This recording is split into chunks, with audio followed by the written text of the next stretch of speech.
Daily Bible reading, 2 Kings chapter 19, verses 20 through 37. Then Isaiah son of Amoz sent this message to Hezekiah. Thus said the Lord, the God of Israel, I have heard the prayer you have offered to me concerning King Sennacherib of Assyria. This is the word that the Lord has spoken concerning him. Fair maiden Zion despises you. She mocks at you. Fair Jerusalem shakes her head at you. Whom have you blasphemed and reviled? Against whom made loud your voice, and haughtily raised your eyes? Against the Holy One of Israel. Through your envoys you have blasphemed my Lord. Because you thought, thanks to my vast chariotry, it is I who have climbed the highest mountains, to the remotest parts of the Lebanon, and have cut down its loftiest cedars, its choicest cypresses, and have reached its remotest lodge, its densest forest. It is I who have drawn and drunk the waters of strangers.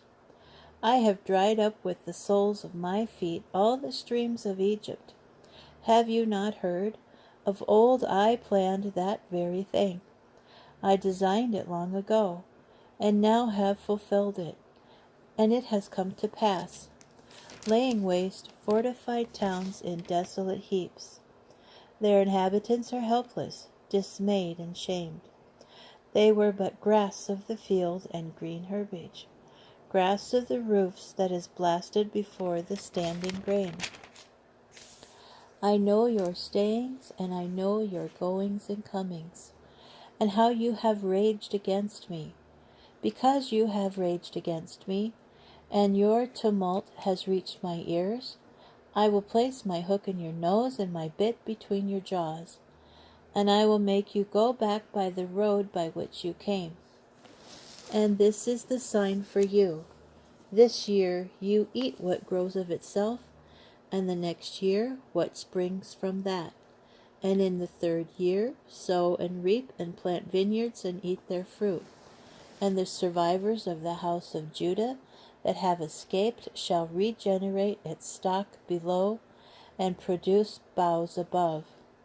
For a remnant shall come forth from Jerusalem, survivors from Mount Zion. The zeal of the Lord of hosts shall bring this to pass.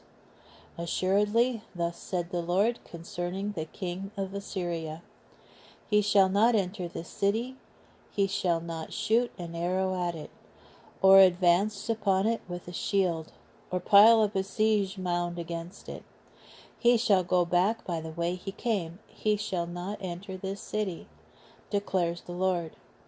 I will protect and save this city for my sake, and for the sake of my servant David. That night an angel of the Lord went out and struck down 185,000 in the Assyrian camp, and the following morning they were all dead corpses. So King Sennacherib of Assyria broke camp and retreated and stayed in Nineveh. While he was worshipping in the temple of his god Nisroch, his sons Adramelech and Sarezer struck him down with the sword. They fled to the land of Ararat, and his son Esarhaddon succeeded him as king.